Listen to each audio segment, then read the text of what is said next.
अगर सही प्लानिंग हो तो बड़े बड़े सपनों को पूरा करना भी काफी आसान हो जाता है। योर मनी में हमारा फोकस हमेशा आपकी पूरी फाइनेंशियल प्लानिंग पर होता है, जिसके लिए जरूरी है इन्वेस्टमेंट के साथ साथ इंश्योरेंस की भी सही समझ। नमस्कार, मैं हूं कविता थपलियाल और आज हमारे साथ है वाइस इन्वेस्ट एडवाइजर्स के सीईओ हेमंत उस्पेगी। आपका स्वागत है हेमंत शो पर। तो चलिए शो की शुरुआत करते हैं। हमें विनोद चौधरी ने ईमेल के जरिए अपना सवाल पूछा है और ये कहते हैं कि ये 28 साल के हैं, पूना के रहने वाले हैं और कुछ लॉन्ग टर्म और शॉर्ट टर्म गोल्स इन्होंने लाइंड अप किए हुए हैं। लॉन्ग टर्म गोल में इन्हें 55 साल की उम्र में चाहिए होंगे 2.5 करोड़ रुपए अपने रिटायरमेंट के लिए और साथ ही गाड़ी खरीदना चाहते हैं जो कि जैगवार है। हालांकि उसके लिए कितनी रकम इन्हें जोड़नी है उसका यहाँ पे इन्होंने आंकड़ा हमें नहीं दिया है।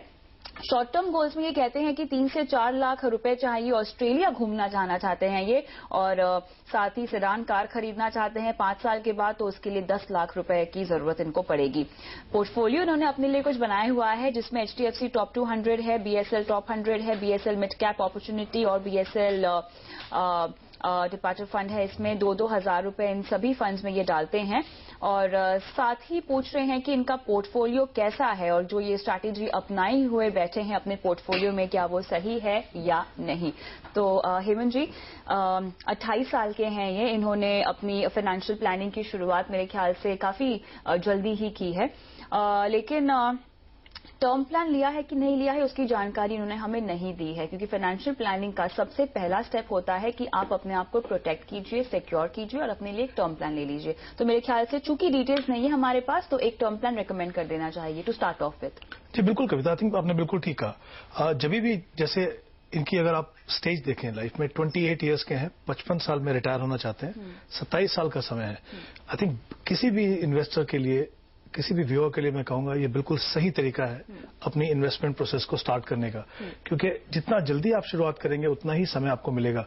जैसे इस केस में अगर हम देख लें तो इनको करीब 27 साल का समय है अपने लॉन्ग टर्म के गोल को अचीव करने के लिए।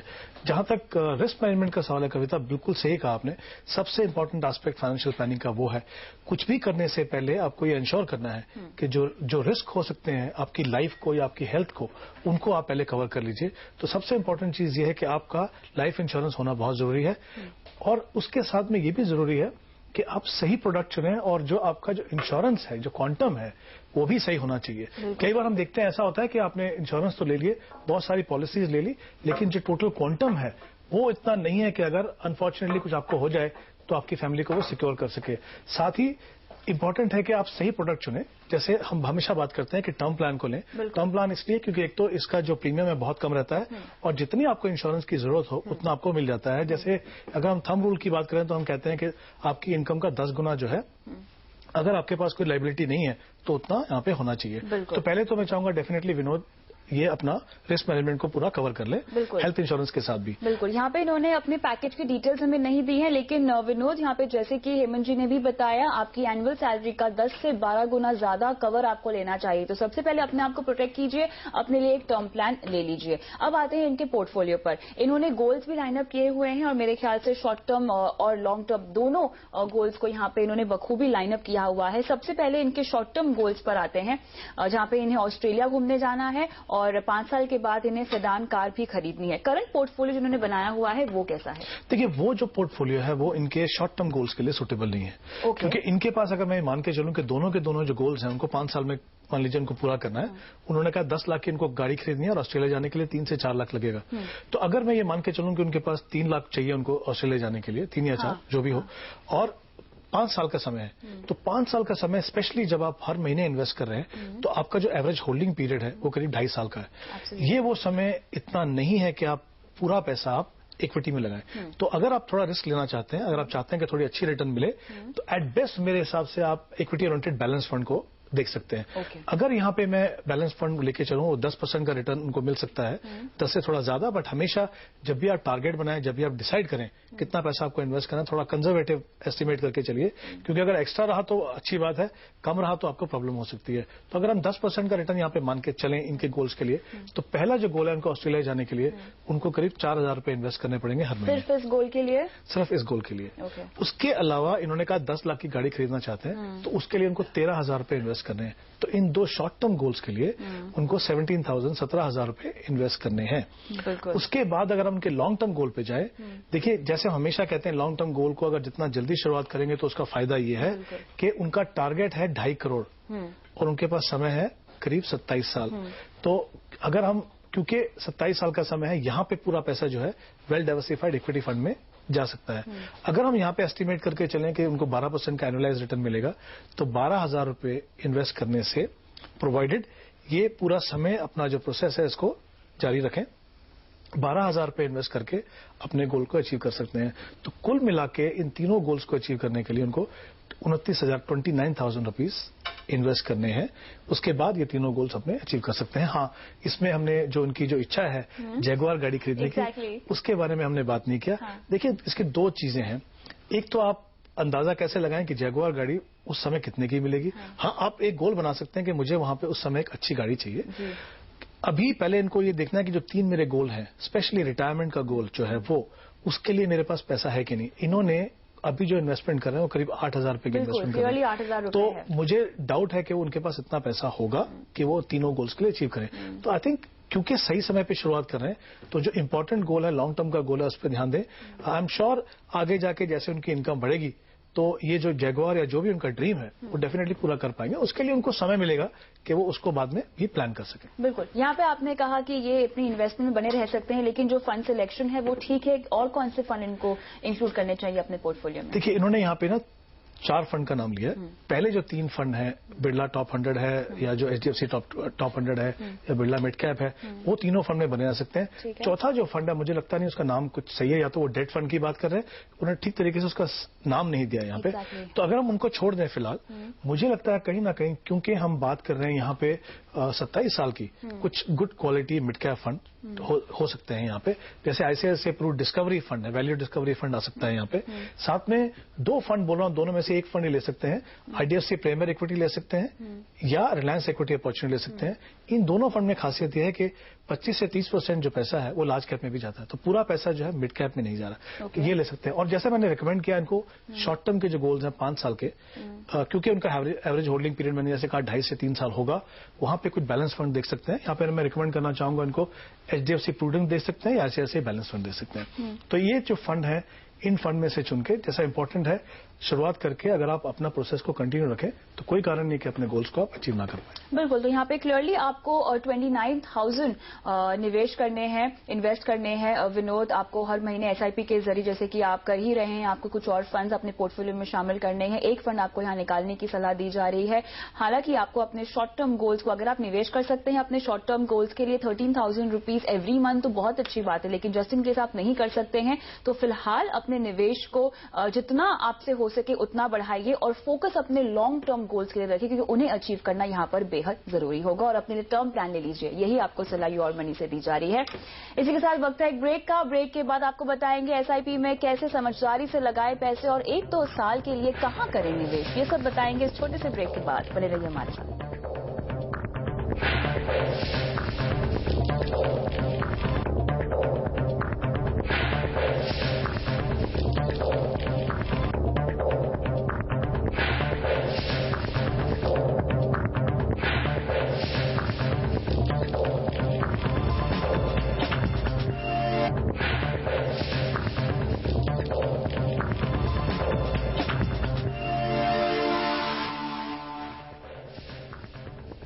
योर मनी में आपका फिर से स्वागत है। हम ले रहे हैं निवेश से जुड़े आपके सवाल और दे रहे हैं आपको जवाब। हमारे साथ हेमंत दुस्तगी बने हुए हैं।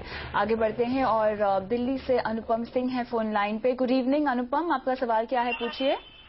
Good evening ma'am. जी मैम, मेरे को ये पूछना था कि मैंने काफी म्यूचुअल फंड्स वगैरह, since I am new into mutual funds and I have invested some of into SIPs. मैंने एक HDFC का सिप ले रखा है और एक SBI mutual fund blue chip मैंने ले रखा है। जी। And I have just started this thing in this month only. ठीक है। I want to know how much return it is going to come and how should I invest in these further more, और मेरे को portfolio में और क्या क्या रखना चाहिए इसके अलावा। आपने 2-2 हजार रुपए की SIPs कर रखी है, यानी 4,000 रुपए आप निवेश करते हैं। 2 फंड्स है आपके पास। कोई खास मकसद जिसके लिए आपने ये निवेश की शुरुआत की हुई है? As such, I don't have any special reasons for that, but I'm just investing to understand about the mutual funds and the share market. तो यहाँ पर अनुपम, निवेश हम जो शुरू करते हैं उसके पीछे कोई ना कोई मकसद होता है, कोई ना कोई गोल होता है। आपको कोई खास फाइनेंशियल गोल और कब तक आप ये SIP करना चाहते हैं? मैडम, ये जानना चाहूँ कि लॉन्ग टर्म में मतलब कितने दिन पे ये मेरे को अच्छी बेनिफिट दे सकती है, because I have financial goal of buying flat in near around Noida. कितने सालों में? कितने सालों में? कितने साल? Next 3 years. And amount will be around close to 40 lakh. ठीक है। और साथ ही मेरे ख्याल से आपके पास HDFC संपूर्ण समृद्धि की पॉलिसी है और HDFC SL क्रेस्ट भी है आपके पास। ये आपने किसी से सलाह लेकर ये 2 पॉलिसीज ली हैं, प्लान लिए हैं? मैंने किसी से सलाह लेकर नहीं की है। हाँ। बस जस्ट ऐसे जो मेरे को नॉलेज था उसके बिहाफ पे मैंने इन्वेस्ट किया हुआ है एंड अकॉर्डिंगली मैंने इसमें इन्वेस्टमेंट किया है। I don't have very much experience in this mutual fund and all those things. वो टैक्स सेविंग के लिए मैंने किया हुआ था, तो मैंने वो लिया हुआ। ठीक है। आपके पास ज्यादातर जो मैंने इसमें इन्वेस्टमेंट किए हैं it is into fix deposit and RD। Exactly, मैं उसी पर आ रही थी। आपके पास 5 लाख की FD है और आप RD करते हैं 5,000 रुपए हर महीना। हाँ जी मैडम। ठीक है। आपका कोई शॉर्ट टर्म गोल, 1 साल के अंदर आपको कुछ पैसों की जरूरत है, इस तरह का कोई गोल है आपका? ऐसा short term there is no goal madam. ठीक है। तो आपने अपने टर्म प्लान लिया हुआ है? नहीं मैडम, मैंने टर्म प्लान नहीं लिया। ठीक है, चलिए आपके फाइनेंशियल प्लानिंग की यहाँ पे शुरुआत करते हैं। तो हेमंत, जैसे कि इन्होंने खुद बताया, ये फ्रेश इन्वेस्टर हैं और अभी अभी इन्वेस्टमेंट की शुरुआत की हुई है, कोई गोल नहीं है लाइंड अप, लेकिन जैसे कि बातचीत से निकल कर आया, इन्हें घर खरीदना है 3 साल के बाद, 40 लाख तक का इनका बजट है। सो मेरे ख्याल से इन्हें एक क्लियर फाइनेंशियल रोड मैप हमें यहाँ देना होगा, जहाँ पे थोड़ी सी क्लैरिटी इनको आ जाए कि गोल्स का महत्व क्या होता है और कैसे अपने निवेश की शुरुआत करनी चाहिए। साथ ही मेरे ख्याल से ये इंश्योरेंस में इन्वेस्टमेंट भी कर बैठे हैं और बोल रहे हैं किसी से सलाह लेके भी नहीं यहाँ पर इन्होंने इन्वेस्टमेंट की शुरुआत की है। So how do we go about it? सबसे पहले इनकी इंश्योरेंस पॉलिसीज के बारे में आपसे पूछना चाहूंगी। देखिए, हमने पहले शो में बात की कि फाइनेंशियल प्लानिंग का बहुत इंपॉर्टेंट एस्पेक्ट है रिस्क मैनेजमेंट, और रिस्क मैनेजमेंट में हमने बात की कि लाइफ इंश्योरेंस और हेल्थ इंश्योरेंस दोनों आ जाते हैं, और साथ में आपका अगर आपने कोई प्रॉपर्टी बनाई तो उसका भी इंश्योरेंस आ जाता है। तो अगर हम इनकी पोर्टफोलियो देखें कि इनके पास अभी 2 इंश्योरेंस पॉलिसीज हैं, एक जो है एंडोमेंट प्लान है और दूसरी यूलिप है। अब दोनों की दोनों जो प्लान है बेसिकली इन्होंने जैसा कहा कि शायद टैक्स पर्पसेज के लिए उन्होंने लिया था। यही एक मिस्टेक है जो बहुत सारे इन्वेस्टर्स करते हैं, क्योंकि होता क्या, 2 चीजें होती है। एक तो हम टैक्स की प्लानिंग नहीं करते शुरुआत से, तो आखिर में जो हमको समझ में आता है हम वो कर देते हैं। दूसरा गलती हम ये करते हैं कि हम इंश्योरेंस को स्पेशली इन्वेस्टमेंट और इंश्योरेंस दोनों का मिक्स समझते हैं। तो हमको लगता है कि हम दोनों चीजें अगर हमको एक ही जगह मिल जाए तो फिर 2 अलग अलग चीजें लेने की जरूरत नहीं है। हम ये भूल जाते हैं ये जो प्रोडक्ट है प्राइमरीली इन्वेस्टमेंट प्रोडक्ट है, इंश्योरेंस प्रोडक्ट नहीं है। तो इनको जो इसमें इंश्योरेंस कवर जो मिल रहा है वो इनकी इनकम के कहीं भी आसपास नहीं है जिस हिसाब से इनको मिलना चाहिए।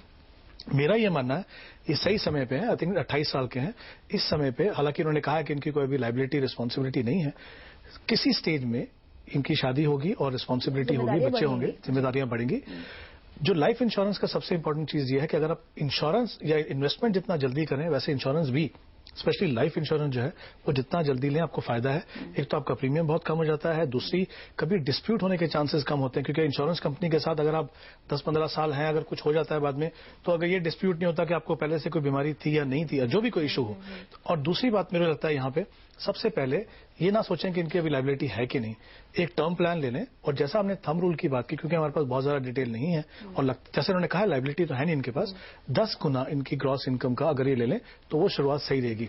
जहां तक ये दोनों का सवाल है, क्योंकि टैक्स पर्पज के लिए है तो जो मिनिमम होल्डिंग पीरियड है वो तो इनको लेना ही पड़ेगा, बट डेफिनेटली इनको ये सोचने की जरूरत है कि ऐसे प्रोडक्ट इनके पास होने चाहिए, ये नहीं होने चाहिए। तो ये अगर इन्होंने रिस्क मैनेजमेंट अपना कवर कर लिया, पोर्टफोलियो को रीअलाइन कर लिया, तो ये एक अच्छी शुरुआत होगी मुझे लगता है इनके पोर्टफोलियो की। तो अनुपम, आपको क्लियरली अपने लिए टर्म प्लान लेना है और आगे से किसी भी इंश्योरेंस पॉलिसी में, इंश्योरेंस प्लान में आपको इन्वेस्टमेंट नहीं करना है। अब आते हैं आपके SIPs पर। यहाँ पे इन्होंने SBI mutual fund, HDFC mutual fund, 2 funds चुने हैं और दोनों में ये 2-2 हजार रुपए की SIP कर रहे हैं। लेकिन साथ ही ये लिखते हैं कि SIP का हालांकि इन्हें महत्व नहीं पता है, उसकी इंपॉर्टेंस, उसका मतलब नहीं पता है। तो यहाँ पे मेरे ख्याल से अनुपम की तरह काफी दर्शक ऐसे होंगे जो इस सवाल के साथ रिलेट कर पाएंगे। हेमंत जी, यहाँ पे हम कहते हैं कि अगर आप निवेश करना चाहते हैं म्यूचुअल फंड में, तो एसआईपी सबसे सेफेस्ट तरीका है। यहाँ पे साफ तौर से बाजार में जो उतार चढ़ाव हम देखते हैं लगातार, एसआईपी के जरिए उस उतार चढ़ाव से हम बच सकते हैं। जी कविता, आई थिंक अगर हम एसआईपी की बात करें, एसआईपी का चलन जो है पिछले काफी सालों में काफी बढ़ गया है, बट अगर मैं ओवरऑल नंबर देखूं तो अभी भी वो काफी कम नंबर है। Exactly. अभी भी जब हम बात करते हैं, सवाल जब आते हैं, लोगों से हम बात करते हैं, तो लोग हमसे ये सवाल पूछते हैं कि कौन सा एसआईपी अच्छा है। तो एसआईपी अपने आप में एक फंड नहीं है। आई थिंक इंपॉर्टेंट है, हर इन्वेस्टर को ये समझना जरूरी है। एसआईपी अपने आप में एक फंड नहीं है। एसआईपी एक तरीका है जो आपको अलाउ करता है कि आप एक प्री डिटर्मिन्ड इंटरवल पे, फिक्स पीरियड पे, फिक्स डेट पे एक फिक्स अमाउंट आप इन्वेस्ट करें। यानी अगर आप डिसाइड करते हैं कि हम हर महीने 10,000 पे इन्वेस्ट करेंगे, आप 2 या 3 फंड चुन लें, उनमें आप अपने आप एसआईपी के लिए एनरोल कर लें, उसमें डेट फिक्स कर लें। इंपॉर्टेंट चीज ये, अगर आप 2 या 3 फंड में इन्वेस्ट कर रहे हैं तो तीनों जो इन्वेस्टमेंट है आपकी एक दिन में नहीं होनी चाहिए, क्योंकि एसआईपी के 2 फायदे हैं। एक तो ये आपके जो इन्वेस्टमेंट प्रोसेस में डिसिप्लिन लेके आता है, यानी हर महीने आप कुछ पैसा अपनी इनकम से हटा के रख देते हैं, जो आपकी इन्वेस्टमेंट हो जाती है। तो मुझे लगता है 50% जो सक्सेस है आपको यहीं से मिल जाती है। गलती हम क्या करते हैं, हम सोचते हैं आज नहीं तो कल, नहीं तो बाद में शुरुआत करेंगे। क्योंकि आप एसआईपी के लिए एनरोल करते हैं तो जो पैसा जो आप हर महीने रखते हैं वो आपका इन्वेस्टमेंट करना शुरू हो जाता है। दूसरा, जब आप इक्विटी जैसी एसेट क्लास में एसआईपी के द्वारा इन्वेस्ट करते हैं, क्योंकि इक्विटी में वॉलेटिलिटी होती है, हर महीने इन्वेस्ट करने से आपको जो वॉलेटिलिटी में जब इन्वेस्ट करते हैं तो आपको एवरेजिंग का फायदा होता है। तो 2 फायदे हैं, एक तो आपका डिसिप्लिन हो गया, हर महीने आपने पैसा इन्वेस्ट कर दिया। दूसरा, इक्विटी जैसी एसेट क्लास में जब इन्वेस्ट करते हैं तो आपको एवरेजिंग का फायदा होता है। तो आपके जो इन्वेस्टमेंट प्रोसेस में जो इमोशन होता है, इक्विटी में बहुत ज्यादा इमोशन होता है। कभी हमको लगता है मार्केट नीचे जाए, कभी हमको लगता है मार्केट ऊपर जाए, तो वो हम निकाल देते हैं। उससे फायदा ये है कि आपको लॉन्ग टर्म में अपने जो गोल्स हैं आप अचीव कर पाते हैं। इन्होंने 2 फंड के नाम, एक्चुअली इन्होंने म्यूचुअल फंड के नाम दिए, इन्होंने स्कीम के नाम नहीं दिए। तो वो बोलना मुश्किल है कि कौन सी स्कीम अच्छी है कौन सी नहीं है। बट आई थिंक इंपॉर्टेंट ये, जैसा आपने पहले भी कहा, गोल बना लें, टारगेट बना लें, एसआईपी से इन्वेस्ट करें। आई थिंक ये तीनों का कॉम्बिनेशन किसी भी गोल को अचीव करने के लिए बहुत अच्छा है। बिल्कुल। और अनुपम, आपकी सलाह यही है कि आप अपने निवेश को जो बढ़ा सकते हैं, आप और भी फंड अपने पोर्टफोलियो में शामिल कर सकते हैं, लेकिन उससे पहले आपको अपने गोल्स को लाइन अप करना होगा। यानी आपके फाइनेंशियल गोल्स क्या है। यहाँ पे आपने केवल एक प्रॉपर्टी का गोल बताया, वो भी काफी शॉर्ट टर्म है, समय कम है, लेकिन जल्दी से आप अगर बता दें कि ये कहाँ निवेश कर सकते हैं और कितना निवेश करना होगा। तो 40 लाख का इनका गोल है। देखिए 40 लाख का अगर गोल है 3 साल में, तो हम तकरीबन बात कर रहे हैं करीब 12-13 लाख रुपए इनको हर साल के हिसाब से इन्वेस्ट करना है। तो मुझे लगता है कम से कम हर महीने इनको 80-90 हजार रुपए इन्वेस्ट करना पड़ेगा। तो पहले उनको ये देखना इतना पैसा इन्वेस्ट कर सकते हैं। करने की जरूरत है अनुपम अपने गोल को लेकर। उसके अलावा आपके और भी कई सारे गोल्स होंगे। आप सिर्फ 28 साल के हैं, कुछ लॉन्ग टर्म गोल्स के बारे में सोचिए। अपना सवाल हमें फिर से भेजिए, योर मनी पे देंगे आपको सही इन्वेस्टमेंट प्लान। इसी के साथ वक्त है एक ब्रेक का। ब्रेक के बाद आपको बताएंगे फंड की एनएवी पर कितना दे ध्यान, और डायरेक्ट या फिर रेगुलर किसके जरिए खरीदें म्यूचुअल फंड। करेंगे चर्चा इस ब्रेक के बाद।